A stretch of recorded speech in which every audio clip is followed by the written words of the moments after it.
Muy buenas tardes para todos, espero que se encuentren bien. En la jornada de hoy vamos a estar desarrollando la asignatura Pasantías Prácticas Profesionales ya en sus últimas instancias y nuestra actividad del día consiste en la presentación del trabajo práctico. Vamos a escucharle a Gisela.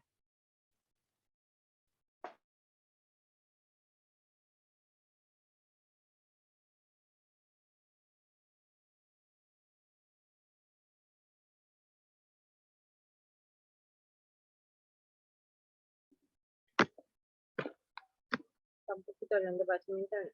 ¿Les aparece? Sí. Sí, Gisela. Ok, ya empezó.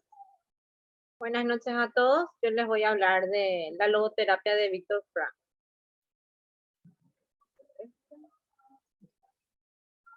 ¿Quién es Víctor Frank? Todos habremos escuchado en la asignatura de personalidad que hablamos sobre Víctor Frank en la logoterapia. Les voy a hablar un poquito de él. Víctor Emil Frank nació en 1905, fue un neurólogo y un psiquiatra austriaco que nació en una familia judía. En esa época, como todos saben, estaba explotando la Segunda Guerra Mundial, donde todos los judíos eran perseguidos. En 1944, él y su esposa, sus padres y sus hermanos fueron enviados a campos de concentración, donde ellos iban y eran abandonados, ¿verdad? Cuando la guerra acabó, Fran era el único que seguía con vida de toda su familia. Fran desarrolló su teoría y su terapia psicológica a partir de sus experiencias como prisionero. Si bien ya había empezado a crearlas con anterioridad, en 1952 él publicó un libro clave que se llama El hombre en busca del sentido, donde escribió su modelo que es la logoterapia. A mí me encantó siempre la logoterapia porque habla mucho de la resiliencia de las personas y creo que como que me hizo hacer una comparación de estos años de encierro que vimos con la pandemia, cómo nosotros tuvimos que encontrar una razón para poder sobrevivir a pesar de las modernidades, o sea, gracias a la modernidad que teníamos, era como que era un momento diferente que él vivió. Pero si hacemos un paralelismo, es algo que nosotros realmente tuvimos otra vez atravesando, ¿verdad? Y tuvimos que lograr esa resiliencia que él habla en la logoterapia. ¿Qué es la logoterapia?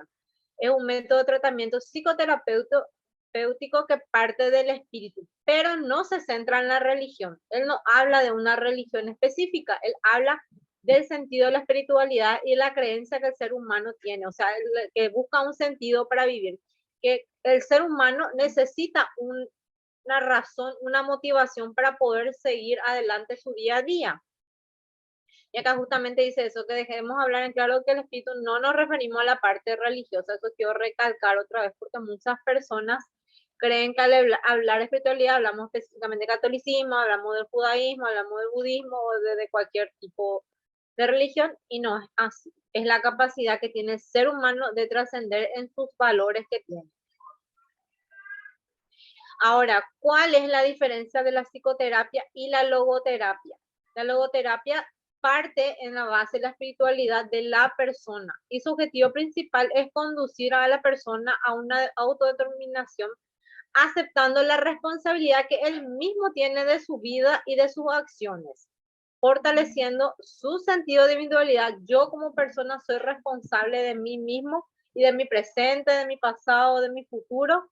Y esto me lleva a mí a servir a las personas que amo, o sea, ser una persona útil a la sociedad y a mi familia y a mí mismo. Entonces, esto nos da un poder de decisión. Cuando uno se siente, está conforme consigo mismo, siente que su vida vale, que es útil para algo, encuentra el poder de decisión, porque las personas generalmente que no tienen poder de decisión son personas desmotivadas. ¿Cuáles son las pilares fundamentales de la logoterapia? La logoterapia se apoya en la libertad de voluntad. La persona decide qué hacer. La voluntad de sentido encuentra un sentido y un destino en su vida. Y se basa fundamentalmente en la vida. Tiene sentido bajo cualquier circunstancia. Toda vida vale. Desde el primer instante del ser hasta el momento que uno está dejando esta vida físicamente. El hombre es dueño de una voluntad de sentido. Él habla otra vez de vuelta del empoderamiento de la persona y de la importancia de que nosotros seamos responsables de nuestras acciones y de nuestro lugar en este mundo. Si nos sentimos frustrados, vamos a dejar de ejercerla, obviamente, ¿verdad? Que es lo que pasa con las personas que cursan una depresión. El hombre es libre, el hombre tiene que sentirse libre dentro de sus limitaciones. Ahí partimos en lo que es la libertad y el libertinaje, ¿verdad? Mi libertad termina cuando empieza la libertad de otra persona, el respeto hacia la persona, hacia el individuo, al compañero, en la comunidad o en el lugar donde estamos, para poder consumar el sentido de su existencia. Si nosotros no nos sentimos libres, nos sentimos prisioneros, nos sentimos agobiados, estancados, por más que nosotros estemos, hablar en un ejemplo, una persona que se encuentra privada de su libertad físicamente, que se encuentra en la cárcel, puede encontrarle mucho más sentido a su vida que nosotros mismos, que podemos agarrar y salir a la calle, entrar a nuestra casa, salir, ir al colegio, a la facultad, a trabajar o lo que sea. Cumplimos el sentido de la asistencia realizando valores. Esta realización de valores puede producirse por 3 vías.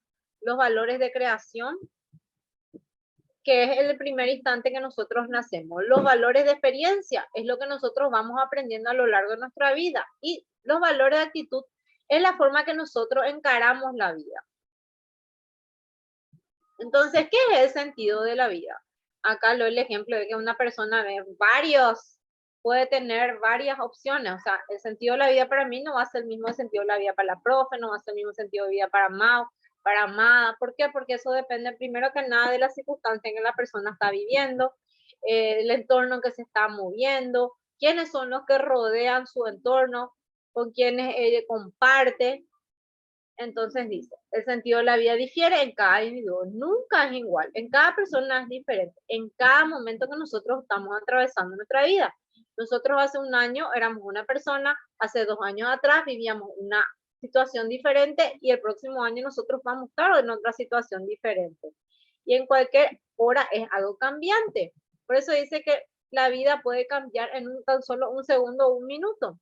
Acá lo importante es que aclaremos que no es el significado en sí, sino el momento en concreto que el individuo está pasando. Entonces, ¿cuál es el objetivo principal de la logoterapia? Es hacer al paciente consciente de sus propias responsabilidades. Una vez más, habla de la responsabilidad que tiene la persona sobre su acción y sobre su importancia en el mundo. Darle la opción de decidir sobre sus acciones, que pueda tener la potestad de tomar la decisión de lo que desea hacer sin ser violentado u obligado, y tomar el control de su vida, siendo el mismo responsable de sus acciones ante el mismo y el de la sociedad. Qué importante es el valor, que mucho poder tenemos nosotros en nuestras acciones, y muchas veces nosotros no nos damos cuenta de eso.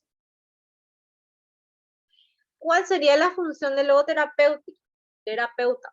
La función del logoterapeuta es ampliar y ensanchar el campo visual del paciente, guiarlo y acompañarlo en su proceso de aceptación, que la persona se acepte tal como es, con sus virtudes y sus dificultades, y que trabaje y aprenda a cambiar lo que haya que cambiar y aceptar lo que no se puede cambiar. No hay que imponer, no imponiéndolo juicio alguno ni cuestionamiento alguno. Nosotros somos una guía, no somos alguien que le vamos a estar forzando ni diciendo, bueno, vos vas a hacer esto, esto está mal, esto está bien, tenés que hacer así, así.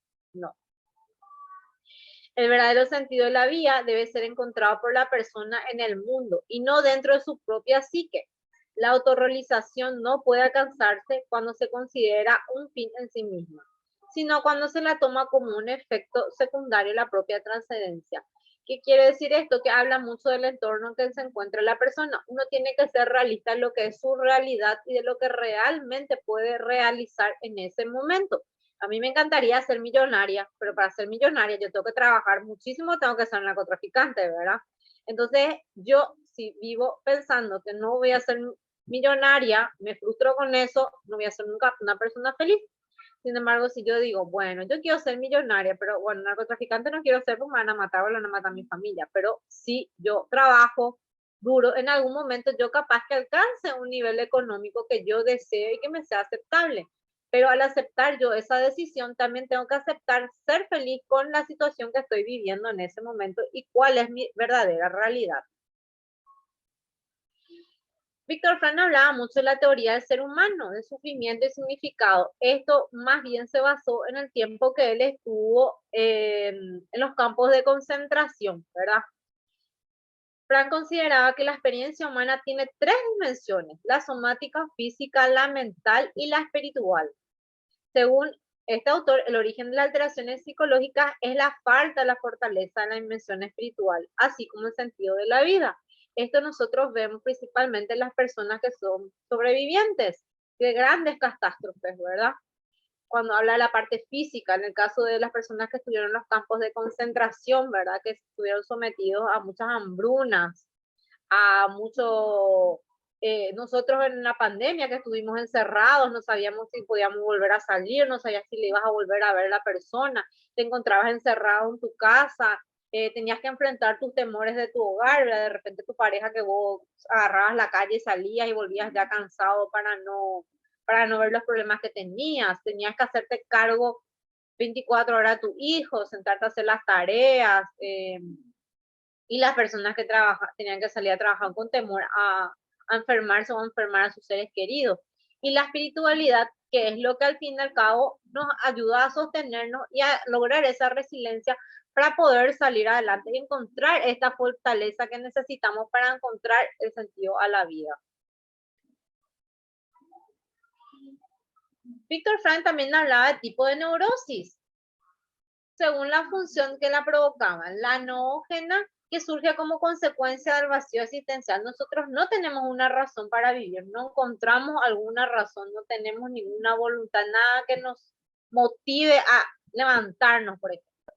De la satisfacción de la dimensión espiritual humana. Cuando una persona no considera el significado de su sufrimiento, siente desesperanza y una sensación de pérdida de significado vital. O sea, la persona se termina apagando. Él la llamaba neurosis noógena a esta situación.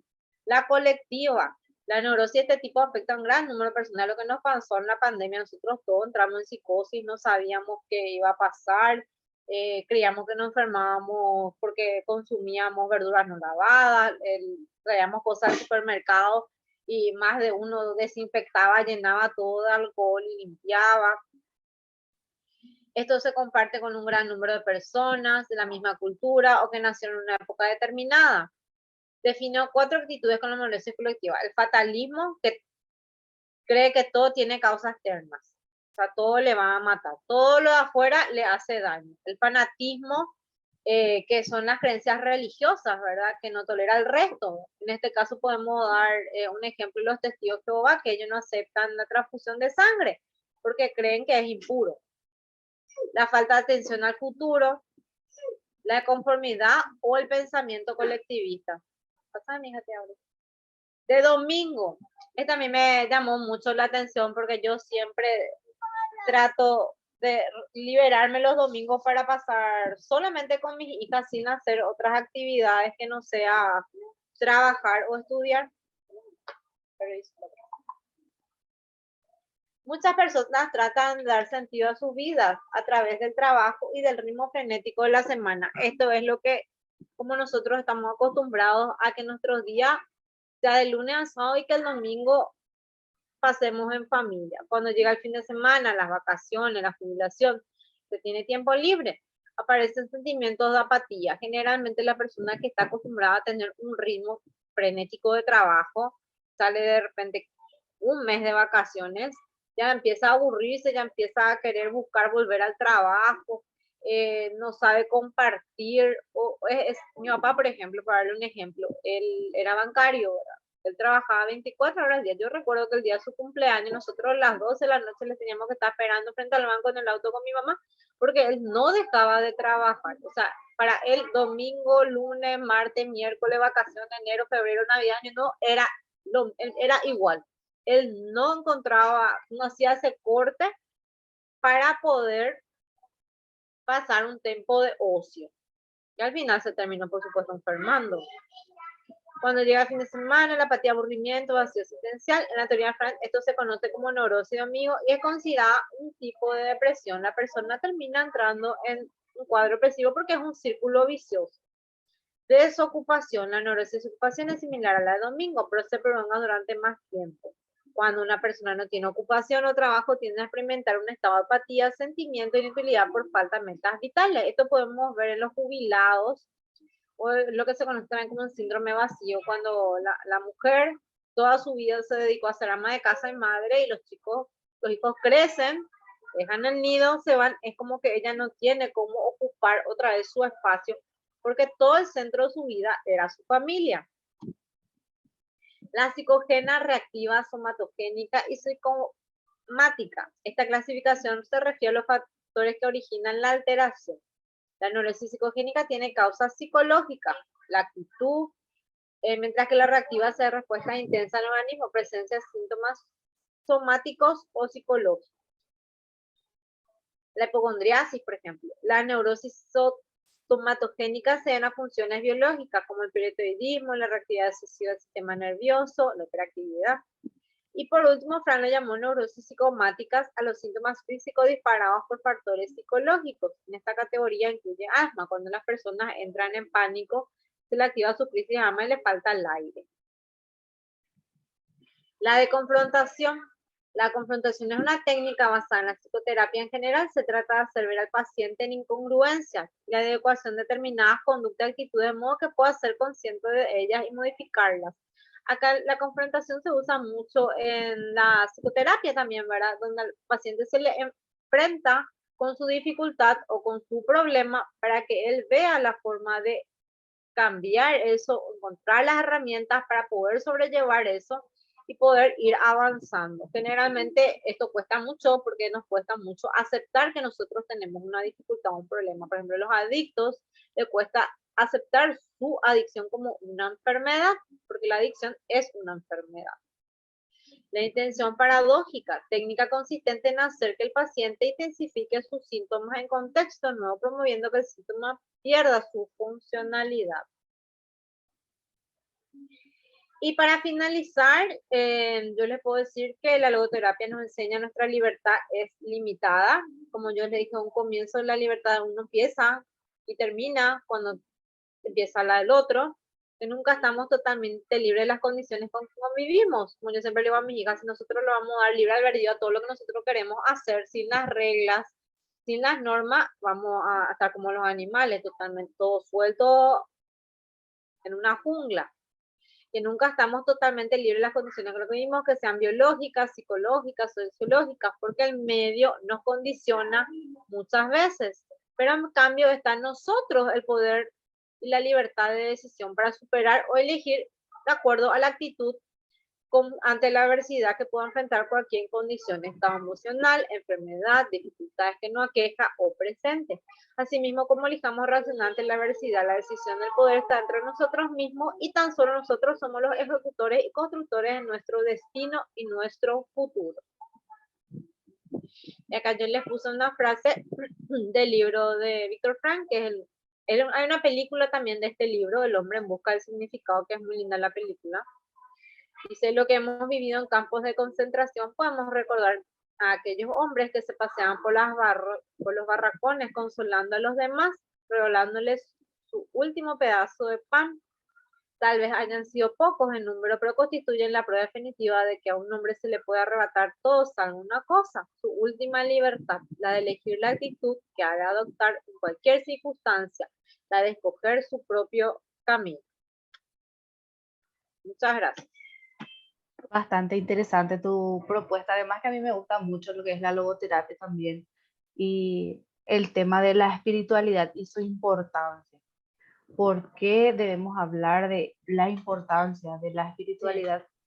A veces esas creencias que a nosotros nos parecen ridículas son lo que generan un cambio real en la persona y puede como darle un verdadero sentido a la vida de la gente. Nosotros decimos, no, pero es regar su planta nomás.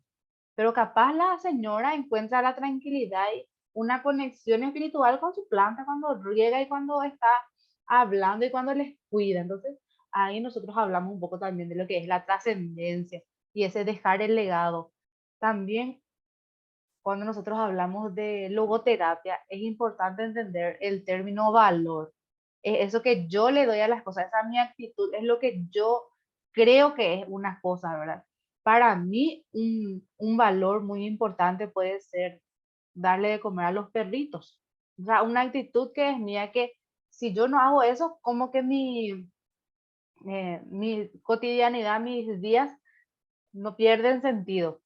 Otros, y mucho se da esto también en nuestro contexto, es que nosotros vivimos tan presionados con satisfacer las diversas exigencias de ser profesional, de tener una casa, de tener un buen sueldo, que perdemos nuestros valores. No es de perder la responsabilidad, la disciplina, nada, sino que perdemos esas cosas que a nosotros nos gustan, esa realidad, esa existencia, esa Se pierde la importancia. visión real de del valor.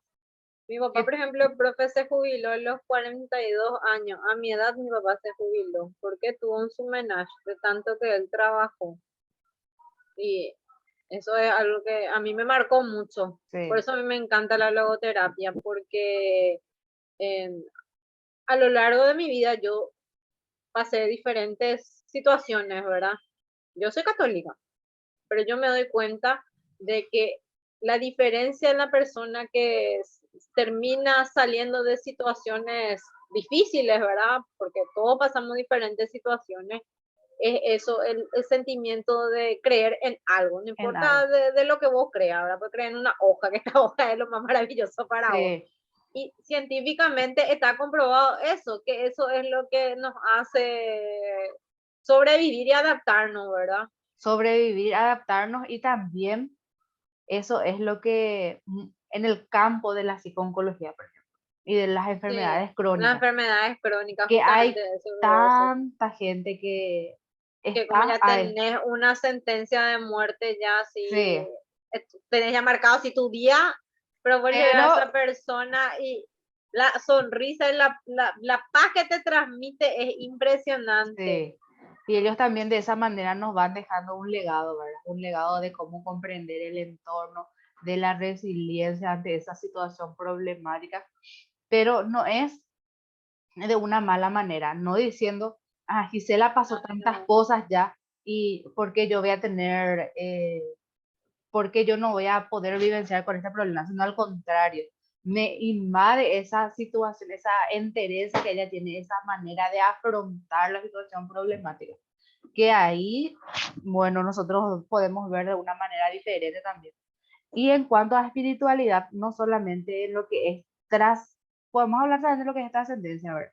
Que hay mucha gente que parece que tiene mucho dolor, estado de la neurosis noógena y psicógena, que parece que a mí me duele todo, que no puedo descansar. Y había sido lo que realmente necesitaba, era o pedir perdón Sí, o hacer algo para que me recuerden. que están constantemente con dolor de espalda, de cabeza, de cuello, y parece que como cuando se liberan pasa todo Pasa ese todo dolor. eso, ese dolor.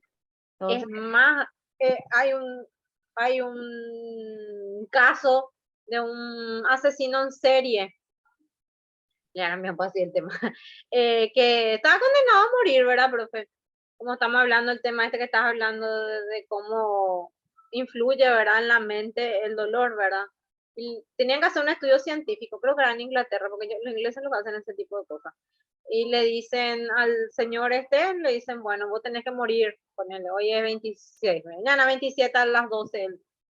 Nosotros necesitamos hacer un experimento sobre la muerte, le dice, pero yo no quiero tener dolor, sí, no tengo problema, pero yo lo que no quiero es sufrir dolor cuando muera, porque viste que hay muertes muy dolorosas para lo que depende de la condena que tengan, ¿verdad?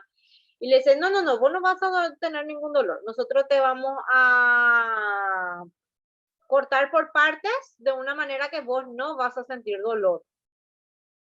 Sí, sí, no hay problema, le dice. Bueno, genial, llega la hora de la muerte del señor, le ponen todo en la sala de cirugía, le preparan todo, le dice, te vamos a poner unos auriculares Entonces vos te vas a aislar del ruido, le dice. Genial. Pero no me va a doler nada, no, nada no te va a doler. Entonces le ponen los auriculares a él y empieza el procedimiento, ¿verdad? Y él escucha cómo le cortan, la sangre que gotea, todo. Y le dice, vos vas a morir re lentamente, no vas a sufrir nada, no te va a doler nada, vos vas a morir como si fuera desangrado. Es como si fuera que vos estás durmiendo, vas a sentir. Solamente te vas a escuchar los procedimientos, le dicen, ¿verdad? Y no sé cuánto tiempo llevó. Eso es lo que sí que él termina muriendo, ¿verdad? Pero no, el procedimiento quirúrgico no se le hizo. A él se le indujo mentalmente por los auriculares, le hicieron escuchar los ruidos como si fuera que a él le estaban cortando, como si fuera que él se estaba desangrando, pero él realmente murió por lo que estaba escuchando y cómo se le estaba induciendo mentalmente. Es impresionante el poder de la mente. Así mismo, es impresionante realmente. Y justo nosotros estábamos hablando de eso también con la profe, que la importancia de los cuidados paliativos, ¿verdad? La gente qué es lo que quiere saber cuándo es lo que se va a morir, ¿verdad? Pero cuando se le diagnostica con cáncer, ¿cuándo es lo que voy a morirme? ¿Cuántos días me queda? Y si en teoría vos le das 6 meses de vida, psicológicamente su cuerpo se va a ir deteriorando y llega a esos 6 meses y va a fallecer. Pero si nosotros ahora desde una propuesta de trabajo interdisciplinario, multidisciplinario, hablamos de los cuidados paliativos, el disminuir el dolor, la gente se va a ir de una manera más tranquila. Y obviamente este tiempo se va a extender. Lo que antes era causado del dolor, la persona fallecía en 3 meses, ahora puede llegar a vivir, tener una sobrevida de hasta un año, 6 meses, lo que nosotros estamos hablando con y teniendo en cuenta el caso que tenía la profe y el caso que tengo yo, que los dos tenían, ambos pacientes recibían tratamiento con médico del dolor. Y luego ahí, ¿verdad? Todo el trabajo de la espiritualidad, del legado, de la reactivación conductual parcial al menos, ¿verdad? Profe, Sí. yo participé de un estudio que un compañero médico hizo para su tesis de doctorado luego. Y él hizo así, separó sus pacientes terminales en dos grupos. Uno recibía placebo, ¿sabes qué es, verdad? Eh, de Guaul luego la Ujú. medicación. Y el otro sí recibía la medicación nueva que estaban testando. Pero con ese trabajo del placebo, con ese grupo, él hizo todo un trabajo psicológico, porque el que él creía era que la mente sí puede curarse de todo, que uno que se despierta por la mañana y habla así, yo estoy bien, no tengo nada, su organismo reacciona muchísimo mejor y él mismo tiene condiciones de se curar de muchísimas de las cosas o mejorar tu vida luego. Y también cree que, por ejemplo, las personas que todo el tiempo como hipocondríacos piensan en enfermedad, ellos mismos se enferman.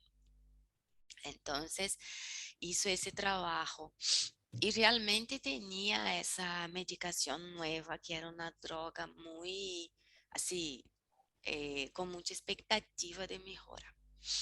Y sabes que ese grupo luego que recibió el placebo mejoró como que 40% más que el grupo que realmente recibía la La medicación medicación. correcta. Después, con el mismo grupo, luego hizo sobre el poder de la oración luego. Y lo mismo pasó. Y era así, eran otras personas haciendo oraciones por ellos. Entonces, solo en creer que por estar recibiendo ese mérito de tener sido elegidos para recibir en esa oración y todo, que fue un trabajo hecho con los psicólogos, luego hablando que por sus conductas fueran merecedores de recibir esas oraciones de esos grupos, todo. mejoraran muchísimo más que los otros también. Entonces, justamente es la tesis que él defiende. Él no le gusta mucho la medicación. Él habla que uno luego es el responsable por su estado de salud mental y que la persona logra luego mudar, cambiar hasta su inmunidad, por ejemplo, por la forma como reacciona, por la forma de mirada que tiene. Y sobre ese punto también de los placebos, estaba hablando con una directora, que es colega también, psicóloga, y me dijo, profe, vos sabés que hay muchos niños con problemas en la casa, que vienen cansados acá en la escuela, y nosotros no podemos darle cualquier medicación nomás a los niños. Entonces nosotros inventamos la gotita milagrosa. ¿Sabés lo que es la gotita milagrosa, profe? Agua en un gotero de paracetamol. Y eso le cura a los niños. Es milagroso, más milagroso que cualquier otra cosa. Yo le hago eso a mi hija.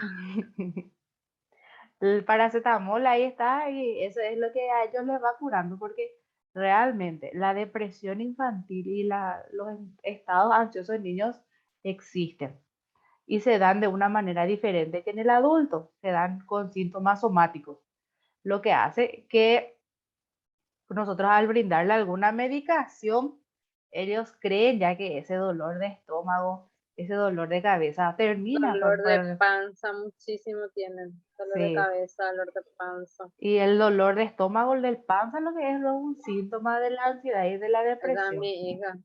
Nosotros tuvimos todo un tema porque, viste que nosotros empezamos presencial las clases a los niños y después en julio, y finales de junio, volvimos a la A la virtualidad. virtualidad.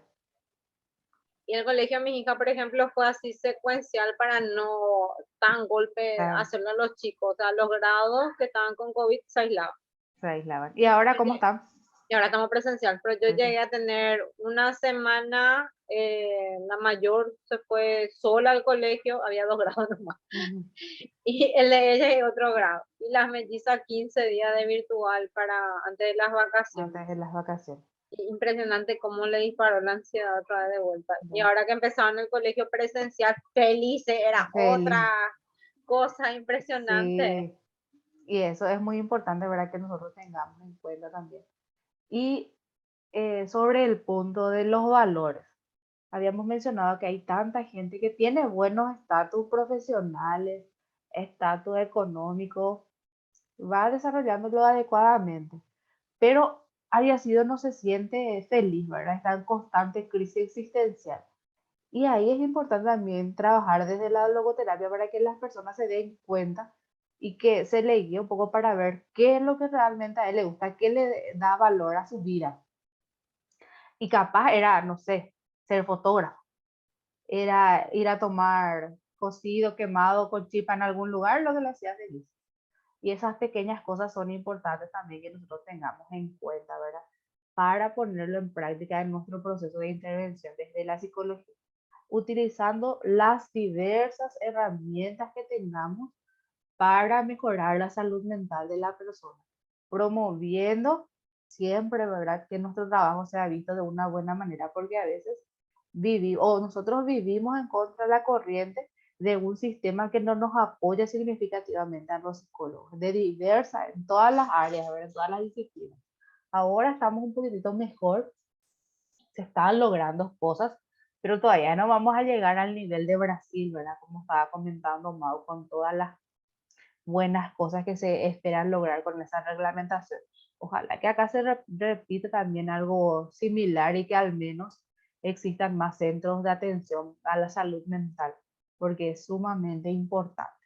Bueno, gente, un placer poder compartir con ustedes el día de hoy. Hablamos mucho, interactuamos ya así como nos hacíamos hace tiempo, ¿verdad? A pesar que están un poco enfermitos. Nos vamos a volver a encontrar el día jueves para la presentación de los trabajos. Por el día de hoy les libero.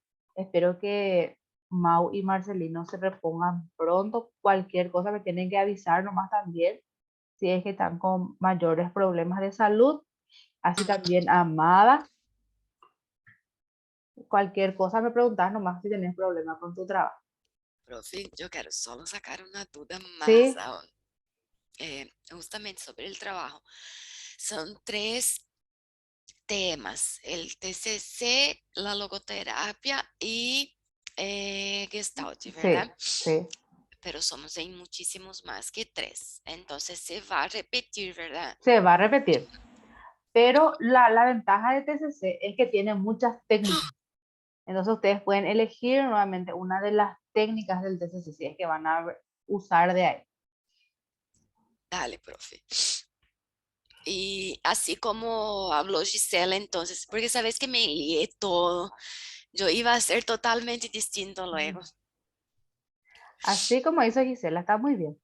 Perfecto. Dale, Gracias, compa. Así me abriste el cielo luego. dale, dale. Nos encontramos. Chao, chao. Chao, chao. Que Gracias, profe. descansen. Gracias.